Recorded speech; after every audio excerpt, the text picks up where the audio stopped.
Yo, what's up, guys? Dragon Ball Dave back with another video of Dragon Ball Daima. I just want to share my thoughts on the most recent episode that released, Dragon Ball Daima, episode 16, entitled Degesu, which released January 31st, 2025. Uh, Speaking a little bit louder because my kids told me I'm not talking loud enough. Kind of wanted to I put this off until like right before the new episode of Daima is coming out here in a few hours. I just really didn't care for this episode. This is the fourth episode in a row that they kind of let us down when Don't get me wrong, Daima's still cool. I still like Daima. Don't get it twisted. But I was kind of disappointed with this one.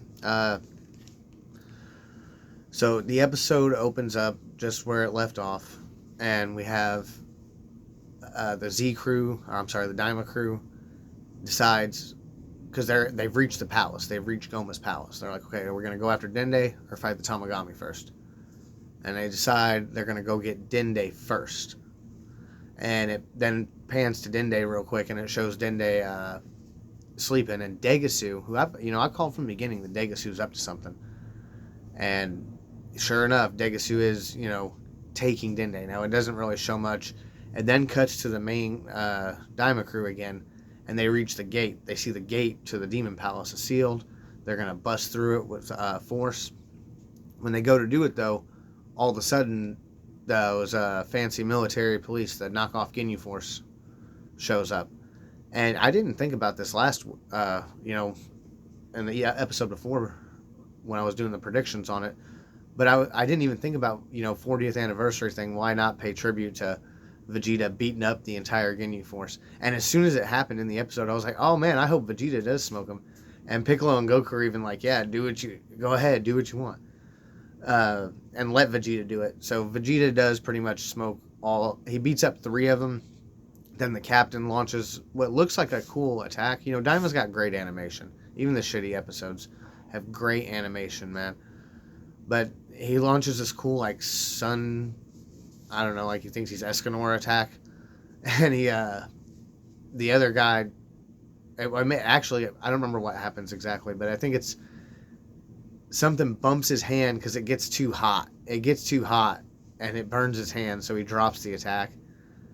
And it was just really goofy. So then they're defeated just like that by Vegeta. And, they're ouch, ouch, ouch, in pain. It was really goofy, but all of a sudden they're all captured. They have them in like this weird, like a goo-looking thing that's like handcuffs. It's not a goo. It's almost like a rubber tubing. Like a floaty from a pool. Vegeta blasts his way into the gate, and then, we kind of move forward a little bit in the episode. See, this episode, like I said, was kind of really slow, and I'm a little disappointed. Goku gets some of the potato chips from the one guy, Gaimo, I think is his name. He gives Goku some potato chips, and that was kind of funny. They see a statue of Goma, and then, like I said, I was a little disappointed with this because it's so slow the way this goes. We end up panning to that girl that got the belt from Hybis, and she's just walking around lost looking for Degesu. And, she's got the evil third eye right there, and I'm still wondering how this is all going to, go down or whatever. But the military police are running beside her and shit and ignore her. And she thinks it's a bunch of hassle and who cares about all this, but she still goes ahead and looks for Goma. I'm sorry, Degesu. I was actually kind of disappointed that Vegeta just beat some of the guys up there. I wanted Piccolo to do something. Piccolo hasn't done very much throughout Daima, and I kind of wanted him to beat those guys up. That was a disappointment to me. But anyways, they come to another gate, and they go through it, and they are for sure going to look for Dende. Degesu realizes they're there, and so he goes and starts running off to hide with Dende. But they instantly can find him. Goku's like, oh, let me just sense his ki. And for some reason, Goku immediately realizes, oh, Dende's nearby. But before they went in there, they decided to split up from the group they were in. So it's Vegeta, Shin, Goku, Piccolo. They're all going to look for Dende. Pansy and Glorio follow behind. Pansy follows behind, and Glorio follows behind her.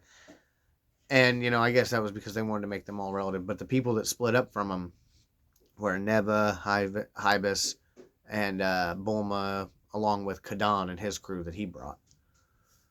But Degesu is on his way actually to a spaceship. I don't know if he's going to go to another universe or if he's got a, what he's going to do. But they instantly find him, and so they confront him. He pulls a ray gun out, and he threatens to shoot Dende. And this was kind of weird because, a lot of people were like, why didn't Goku just, teleport over there real quick and snatch the gun? Maybe Buddy can react that fast. But Degesu and Shin have a little back and forth about, hey, you're being crazy. What are you doing? And he says that it's actually been centuries, over a millennia since they've saw each other. And that's a weird little thing because it's implied that, the Glens have been here much longer than that. But who knows? We'll have to clarify that one sometime.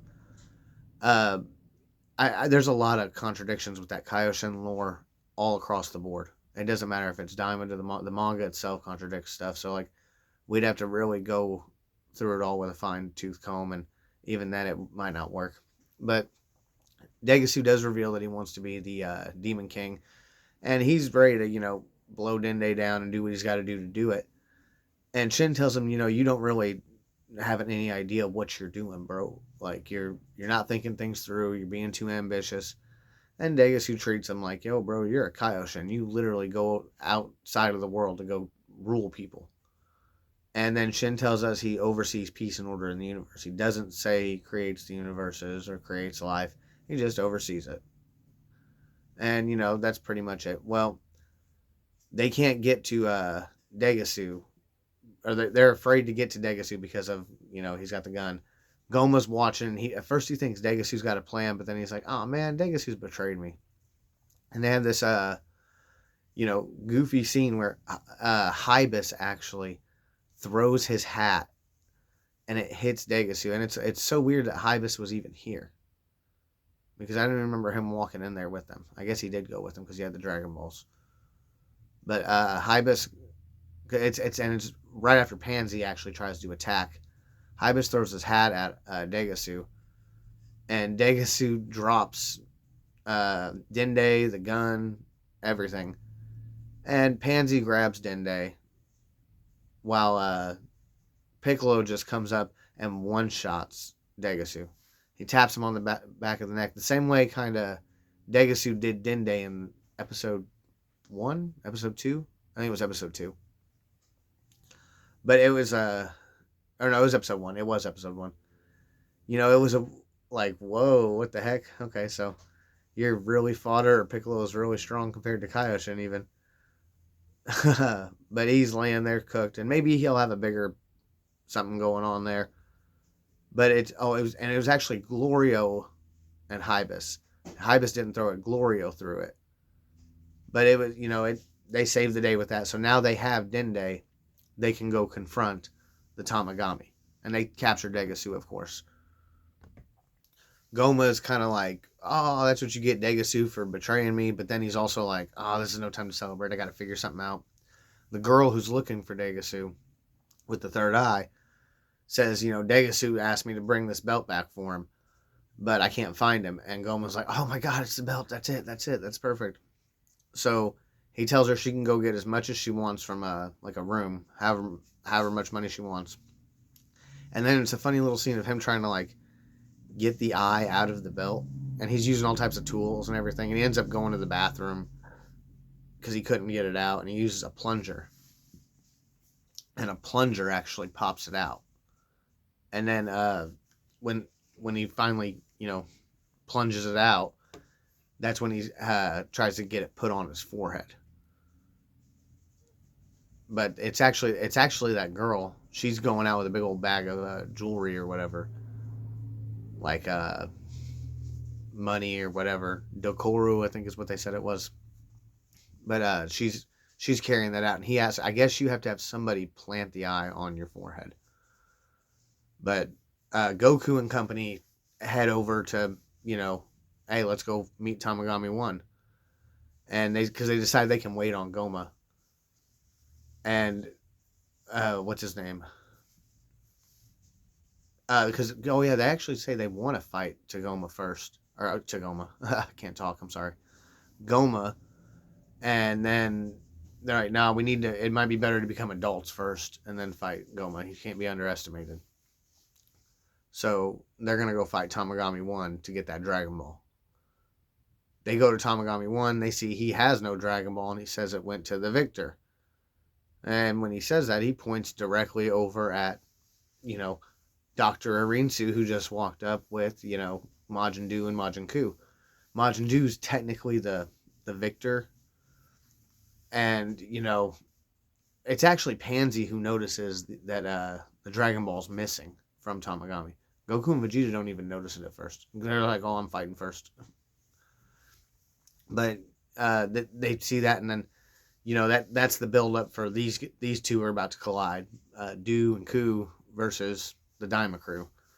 That's definitely about to go down next week. We can see that, and that's we kind of look forward to that. Glorio is surprised to see the Dragon Ball is gone, and he's still surprised when Arinsu walks up. So I don't know, if he's not aware of something, if she's pulling some strings behind his eyes too. Because I don't know. It is kind of interesting. Like I said, it was a little bit disappointing of an episode, but they've got a build up going that I hope they resolve. I hope they should kind of resolve all these little things they've built up. Like Degesu's was kind of a letdown. He was going to betray Goma the whole time, so that was cool. I've seen the little hints with that, but they didn't. That was trash, man. He just got one shot like that. He didn't do anything. Tried to kidnap Dende. It was truly not good. Not in my opinion, anyways. But anyways, the episode ends with, the girl pushing the eye into Goma's forehead. And as soon as she finally gets it pushed on there, he starts to change instantly. It takes over, and he looks like he's, he starts bulking up massively. Like he takes on the Jiren torso with his Pride Trooper looking outfit. And, it's funny, I never even realized he looked like the Zorai guy from the Pride Troopers until Geekdom pointed it out. I didn't even, and he said he didn't notice it until somebody else pointed it out, and I just thought that was funny. But I was like, man, it looks like he bulks up into Jiren here. Goma does. And then, that it was crazy. It was a cool transformation, I guess. It was weird a little bit, but he does, get massive. Abra did get bigger when he put the eye on. We've seen that in the silhouette thing. He did bulk up in the last episode, I think. Third eye. Excuse me. But Goma seemed to have undergone a serious, big change like that. And I don't know if that's going to be like maybe the evil third eye is not going to. Because like I said, I don't think Goma's that evil. Like the girl actually refuses to put the eye in at first. And Goma's like, "Oh, okay, I'll pay. I'm the Demon King." And she's like, "I don't care." He's like, "Okay, well, I'll pay you 50,000 Dokoro or, dollars, whatever." And she's like, "Make it 100,000." And so, he just doesn't seem like an inherently evil, bad person to me. But maybe the evil eye affects different people. Like, what if the evil eye itself is like an entity? I don't know. But now they've set up for sure. I was disappointed with this episode a lot because they didn't have a big fight. But man, they have set it up for sure. We are getting a big fight next week. Well, today actually, when I'm recording this video in about an hour. But I do have high hopes. The preview shows Goku colliding with Majin Buu, and I think they're all going to end up having to jump Goma. They're all going to have to jump Goma. Tamagami 1 points to himself to get involved. And like I said, we see Ku and Buu working together. We see something where Piccolo, Vegeta, Shin, and Glorio are all launching an attack, and it reminds me of the Hachiak special a little bit. When they all launched an attack at Hachiak. And then, it shows this, eerie, purple-looking stuff come up out of the ground and starts enclosing over the whole palace area that they're in. And that's pretty much it. Like I said, I wasn't overly excited about the episode. There was that lore building with the Kaioshin, Shin and Degesu not seeing each other for, he says centuries, and then he says, no, a millennia. So, it's probably closer to 1,000 years and not, millions of years like we presume it should be. It seems a lot of stuff is out of whack. We don't, because Shin implies that he hasn't returned to the demon world since he left it because the ship was broken. But, I'm going to go through this all again after Daima ends and try to figure some of this stuff out. But, you know, if you have noticed anything I missed, go ahead and tell me about it in the comments. Thanks for watching.